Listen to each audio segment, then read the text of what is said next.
In this talk, I'm going to attempt to give a short summary of a rational moral philosophy and to jump ahead to the conclusion right at the start.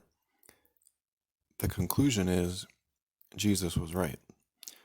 Jesus said that the law, what we can call here the moral law that is perfect, is known as the greatest commandments, what he classified as the greatest commandments, which is to love God with your whole heart, soul, and mind, to love others, and to love yourself.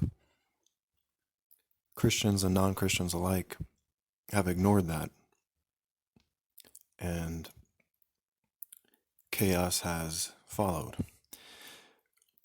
But this isn't going to be a religious talk. This is going to be getting into the details of why that law really is the correct morality and why what is propagated by the powers that be, and academia included, is a flawed moral view. So there's the law of parsimony, otherwise known as Occam's razor, which basically states that oftentimes the most simple answer is the correct one. And this is especially evident, to me at least, in physics. You know, if I'm watching a documentary that has a bunch of different physicists talking about how the different laws of the universe were discovered, they would talk about how in their search for these equations and laws, they knew that it probably was going to end up being something simple and elegant. If what they were coming up with was overly complicated and convoluted, they knew they were probably off track. So a very widely known example of that simple and elegant truth would be Einstein's discovery of E equals mc squared. So I say this at the start to give some credence to this idea that just because something is more simple in nature doesn't necessarily mean it's incorrect. Actually, there's reason to believe that it's more trustworthy because of its simplicity. So when Jesus taught that the greatest law is a comprehensive love, right? Love toward God, love towards others, and love towards yourself. That's also simultaneously a teaching against doing the opposite of love, right? That's the logical conclusion to make. If someone says the answer is to go north, they're simultaneously saying don't go south, right? If someone is telling you the answer is to increase the temperature, they're simultaneously telling you to not lower the temperature, right? This is just common sense logic. Bear with me if this is seemingly too simplistic. I'm just saying it as a foundation. I'm going to get to some philosophy that I believe is important. Okay. So, if the opposite of love is what he was saying to not do, what is that opposite? I would argue the opposite of love is abuse. To love someone is necessarily to not abuse them. If you're loving someone, you can't be abusing them at the same time. They are opposites. So in libertarian philosophy, we have this idea called the non-aggression principle, which is basically stating that aggression is not acceptable in any scenario. So if we base our society on the non-aggression principle, it would be a much better society. And I agree with that. My only alteration would be an addition, would be recognizing that aggression, when defined as the initiation of violence, is an evil. I would also add that deception is also an evil, which is basically lying for selfish gain, right? It's a particular form of lying that is only for selfish gain, and that has no ethical legitimacy, right?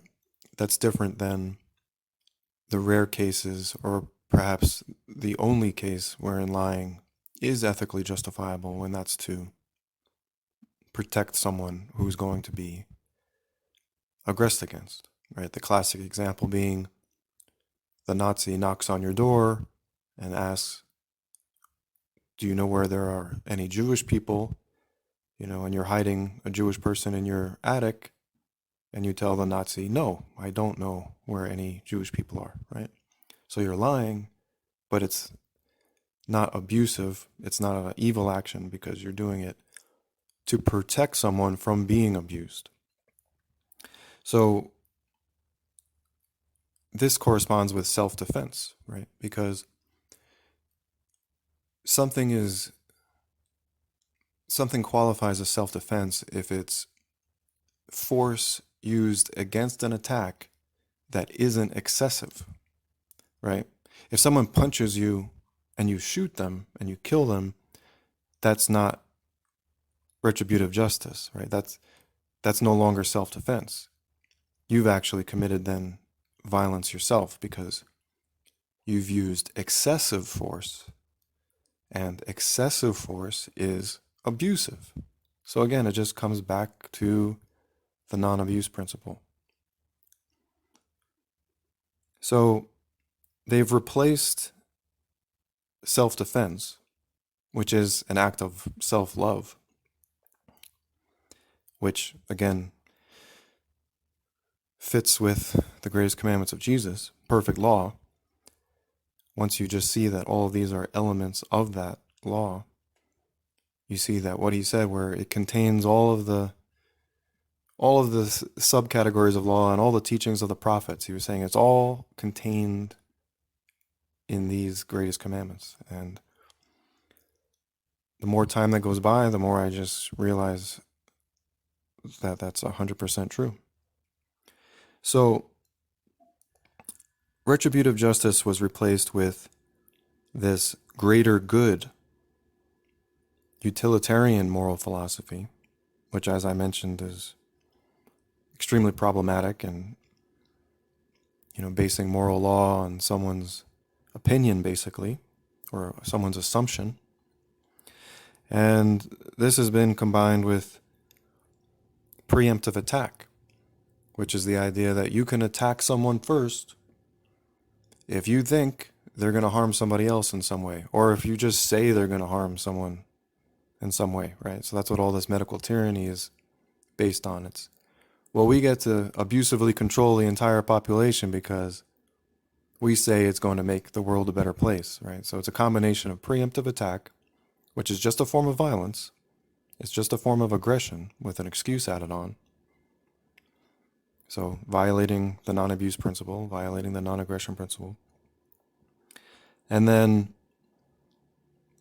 combining that with this utilitarian greater good philosophy, which is that the moral good equals whatever is labeled the greatest good for the greatest number, right? This communist idea, which is false, right? Because the law is a law of comprehensive love. It's not a law of whatever the rulers say is going to be for the best, or, whatever this scientist or this so-called expert says is going to be for the best. No, you don't get to override the non-abuse principle just because you say it's for the greater good.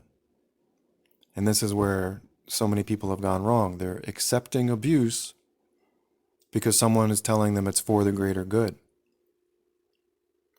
But when you understand that abuse is never acceptable. It never does any good, right? That's why Jesus said it was the greatest commandments.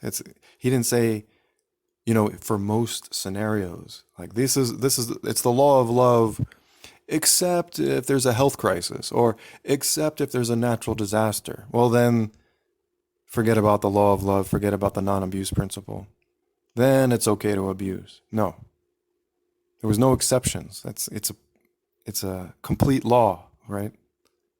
It's a simple and complete and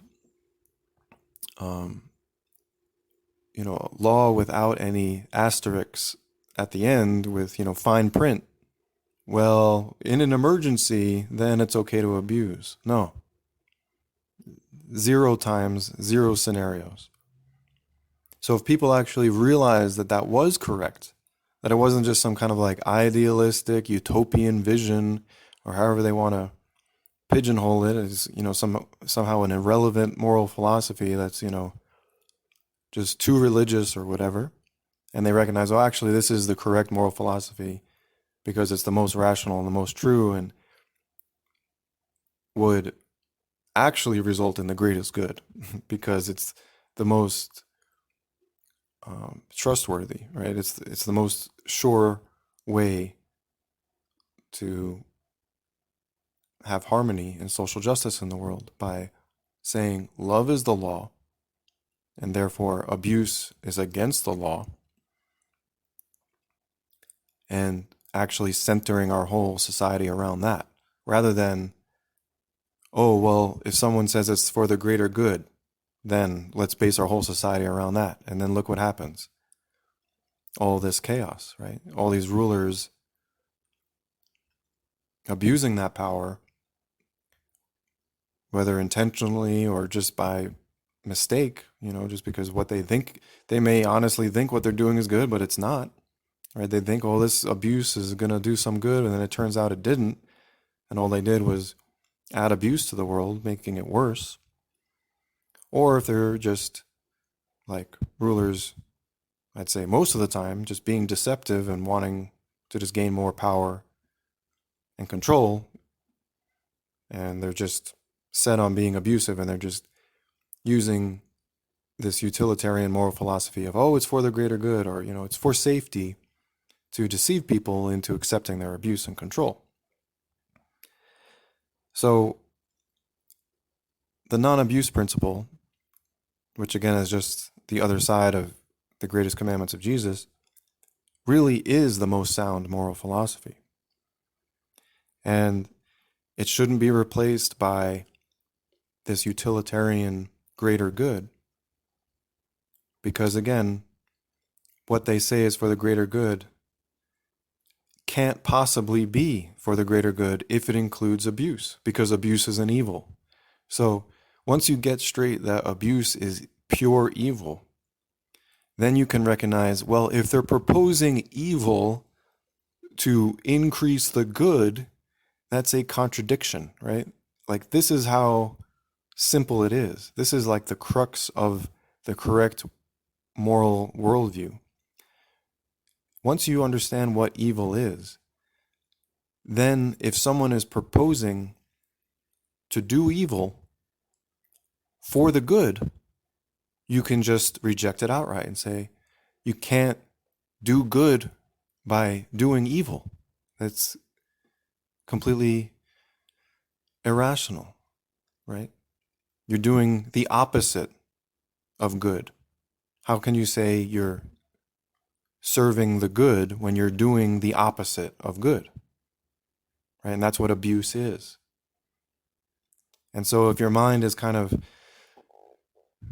getting caught in a loop of, well, but what if it does help some people? Like, what if we have to sacrifice the few to save the many? Right? So you might think, well, yeah, it might be abusive towards the few, but overall, it might actually serve the majority, right? So you might think there's an exception. Well, yeah, I agree that most of the time abuse isn't good. But, what if there is this health crisis going on? Or what if there's a natural disaster? So, this thinking is flawed for two main reasons. Number one is you're neglecting to contemplate who decides what the corrective measure is, right? You're neglecting that no one should be given that power to choose how much abuse is legitimate, because you're then idolizing them. You're then saying they're perfect and angelic. You're making them as if they were a divine authority, right? You're replacing God with whoever you're labeling authority, who is completely trustworthy to be given this power to abuse, but just enough, not too much. I'm sure they won't overdo it. It's not like any political rulers have ever overdone it before. They've always been so moderate in their control and their tyranny, right? I'm being sarcastic, of course, to just point out the absurdity of trusting a ruling class or dictator with the power to abuse in a crisis or at any time. It doesn't matter. It doesn't, just because there's some call a real or manufactured crisis, it doesn't then make them trustworthy. You see what I'm saying? It's like, oh, but there's a health crisis. Yeah, but what changed on their side? How did they just become angelic because there's a health crisis? If there's a hurricane coming, do politicians all of a sudden, sprout angel wings because there's a hurricane coming? No. So it's irrational. It's irrational idolatry. So that's the first flaw in it, is this statist idolatry based on nothing. Actually goes against all of history. And then the second point being, again, that abuse doesn't actually improve any scenario, including a health crisis, or including a natural disaster, or an economic crisis, or whatever emergency, right? These are their two go-tos. Preemptive attack, right? Give us this exception to the non-abuse principle. Give us this opportunity to attack you first, to be abusive, because it's for safety. It's to make the world a better place, right? So it's a combination of this pedestalizing of authority of human rulers, combined with not recognizing that abuse doesn't improve any situation, including emergencies or crises.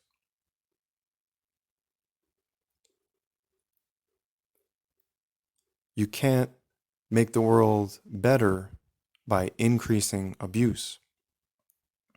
So if you think, well, if we just abuse these few people, it'll be for the greater good. Recognize that that's the same mentality of all of these, maniac rulers and dictators who murdered millions of people that they deemed as a threat, right? Oh, well, if we just get rid of them, if we just abuse them, it'll be for the better of the whole, right? If we just get rid of this ethnicity, or if we just get rid of this group of people, or these dissidents, or whatever, right? It's this idea that abusing the few based on the so-called wisdom of the authority doing the abusing is going to result in a better world. Don't you see that it just makes a lot more sense to not ever accept abuse? Wouldn't that just be a much simpler and better way to go? If there's a hurricane, okay, let's help each other out. Let's Some people need help boarding up the windows or whatever. Let's do what we need to do to prepare for the hurricane. But like instituting a police state, oh, let's take away everyone's guns and institute curfews and force people out of the homes and do all this abusive stuff. That's not actually helping, right? You can't abuse someone and help them simultaneously. Again, love and abuse are mutually exclusive. So this idea that somehow you're serving humanity by abusing a portion of humanity is irrational. It doesn't hold up to scrutiny. The people you're abusing are also part of humanity, right? And if you accept the precedent that rulers can just arbitrarily abuse whoever they want, whenever they say it's for the greater good, you've actually just done a giant disservice to humanity. You just put humanity in grave danger, more danger than it was in before due to whatever health crisis or economic crisis or natural disaster. Giving rulers the power to abuse whenever they say it's for the greater good is far more dangerous. That's a permanent state of non-safety. That's actually a permanent state of slavery. So by setting that precedent, you've just done a disservice to humanity as a whole. And if you just have this myopic vision of, well, they're just only abusing people this a little amount in this little way for this little amount of time, you're ignoring the fact that you've set a precedent that could go on eternally, which is exactly what we're seeing with this medical tyranny going on now, is that they're trying to make it permanent. So the people that thought, oh, well, it's just a mask or it's just now they're saying, oh, it's just a vaccine, as if that's no big deal either. Not recognizing, well, they've set the precedent that the state owns your body and can do whatever it wants to your body as long as they say it's in the name of the greater good. That's not actually serving humanity. You just open the floodgates for eternal abuse of humanity. So again, what Jesus taught was correct. Comprehensive love is the way. And the opposite of comprehensive love is comprehensive abuse, which is exactly what this whole current situation worldwide is an example of. All right, thank you for listening.